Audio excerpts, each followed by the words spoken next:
Very good morning student.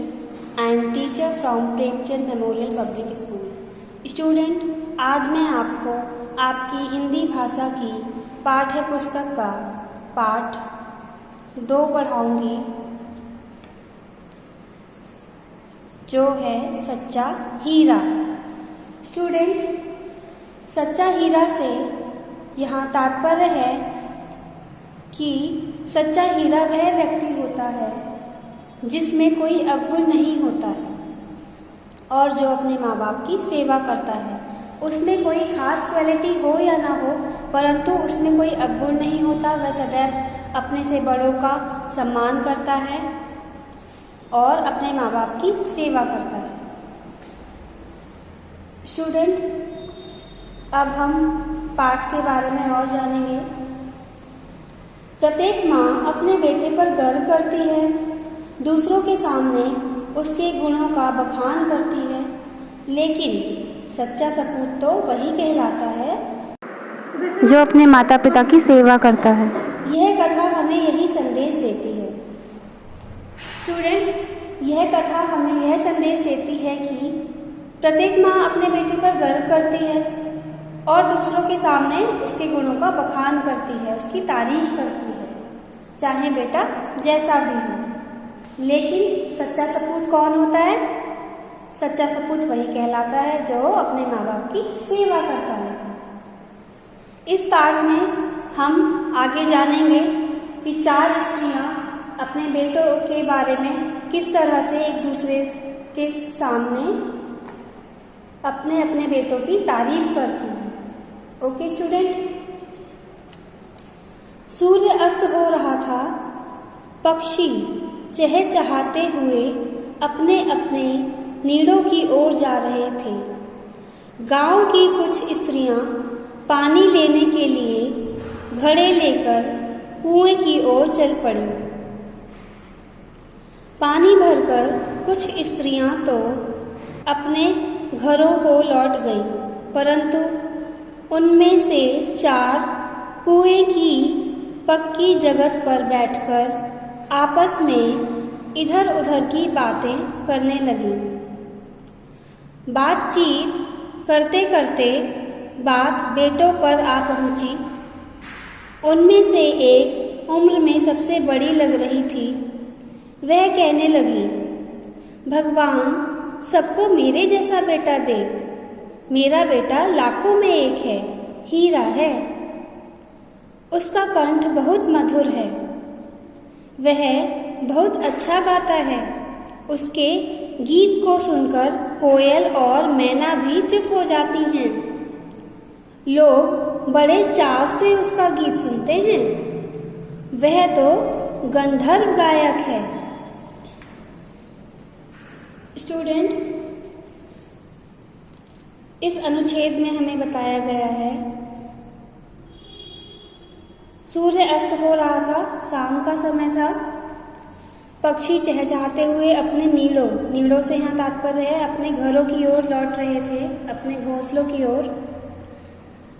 गांव की कुछ स्त्रियां पानी लेने के लिए अपने अपने घड़े लेकर कुएं की ओर चल पड़ी। उनमें से कुछ स्त्रियां पानी भरकर अपने घर लौट गईं, परंतु उनमें से 4 स्त्रियां आपस में इधर उधर की बातें करने लगती हैं। वह अपने बेटों की बात करने लगती हैं। उनमें से एक स्त्री उम्र में बड़ी होती है, जो अपने बेटे की तारीफ करना शुरू करती है और कहती है कि मेरा बेटा तो लाखों में एक है, हीरा है, हीरा। उसका कंठ बहुत मधुर है। वह बहुत सुरीला गाता है और वह इतना अच्छा गाता है कि उसका गाना सुनकर कोयल और मैना भी चुप हो जाती हैं और अपने बेटे को गंधर्व गायक बताती है। गंधर्व गायक का मतलब होता है जो देवलोक में गाता है। दूसरा अनुच्छेद देखेंगे हम। उसकी बात सुनकर दूसरी स्त्री का मन हुआ कि वह भी अपने बेटे की प्रशंसा करे। उसने पहली स्त्री से कहा, मेरे बेटे की बराबरी कोई नहीं कर सकता। वह बहुत ही शक्तिशाली और बहादुर है। वह बड़े बड़े बहादुरों को भी पछाड़ देता है। वह आधुनिक युग का भीम है। यह सब सुनकर तीसरी औरत भला कैसे चुप रहती। वह बोल उठी, मेरा बेटा साक्षात बृहस्पति का अवतार है। जो कुछ पढ़ता है एकदम याद कर लेता है। ऐसा लगता है मानो उसके कंठ में सरस्वती का निवास हो। हीरा है हीरा मेरा बेटा। तीनों औरतों की बातें सुनकर चौथी स्त्री चुपचाप बैठी रही। उसने अपने बेटे के बारे में कुछ न कहा।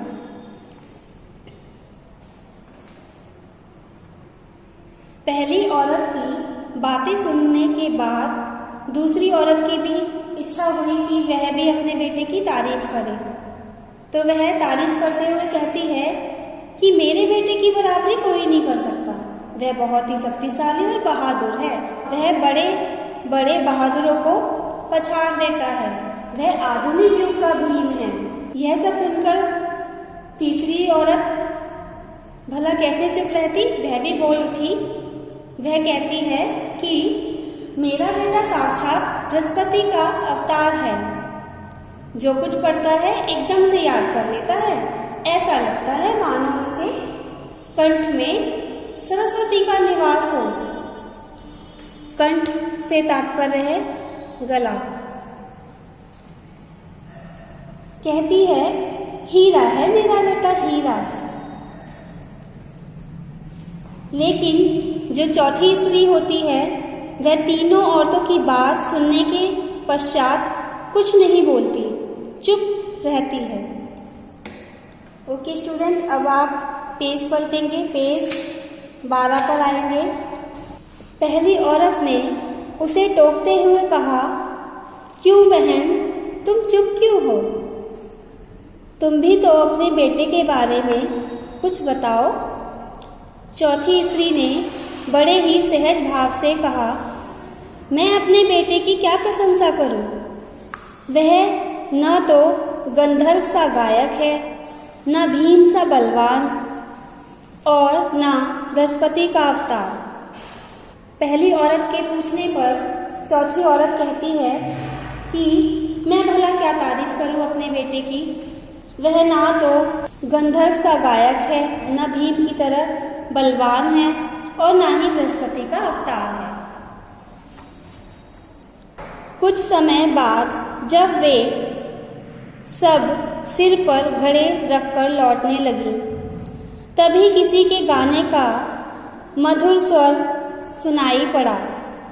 सुनकर पहली स्त्री बोली, सुनो, मेरा हीरा गा रहा है। तुम लोगों ने सुना? उसका कंठ कितना मधुर है। वह लड़का गीत गाता हुआ उसी रास्ते से निकल गया। उसने अपनी माँ की ओर कोई ध्यान नहीं दिया। इतने में दूसरी स्त्री का बेटा उधर आता दिखाई दिया। दूसरी स्त्री उसे देखकर गर्व से बोली, देखो, वह मेरा लाडला आ रहा है। शक्ति और सामर्थ्य में इसकी बराबरी कौन कर सकता है? वह यह कह ही रही थी कि उसका बेटा भी उसकी ओर बिना ध्यान दिए ही निकल गया। कुछ समय बाद जब वे चारों स्त्रियां अपने घर की ओर लौटने लगती हैं, तो रास्ते में किसी के मधुर स्वर सुनाई पड़ते हैं। उनमें से पहली स्त्री बोलती है, देखो, सुना तुम लोगों ने? यह मेरा बेटा गा रहा है। उसका कंठ कितना मधुर है। परंतु उसका बेटा उस पर कोई ध्यान नहीं देता और वहां से निकल जाता है।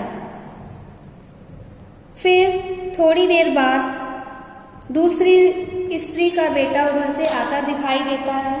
तभी दूसरी स्त्री अपने बेटे को देखकर कहती है, देखो, वह आ रहा है मेरा लाडला। शक्ति और सामर्थ्य में इसकी बराबरी कोई भी नहीं कर सकता। वह यह कह ही रही थी कि उसका बेटा भी उसकी ओर बिना ध्यान दिए वहां से चला जाता है। अब वे स्त्रियां कुछ आगे बढ़ती हैं।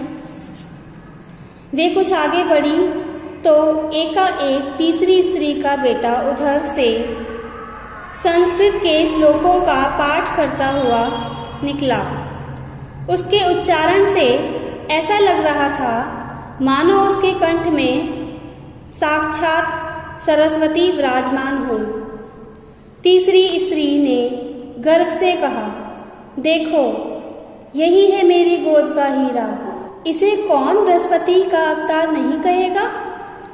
परंतु उसका बेटा माँ की ओर देखकर भी अनदेखा कर आगे बढ़ गया। जब वे स्त्रियां अपने बेटों की तारीफ कर रही होती हैं, तभी तीसरी स्त्री का बेटा उधर से संस्कृत में श्लोक पढ़ते हुए आता है और वह स्त्री उसे देखते ही कहती है, ये देखो यही है मेरी गोद का हीरा। भला कौन इसे बृहस्पति का अवतार नहीं कहेगा? परंतु उसका बेटा भी अपनी माँ को अनदेखा करते हुए वहां से चले जाता है।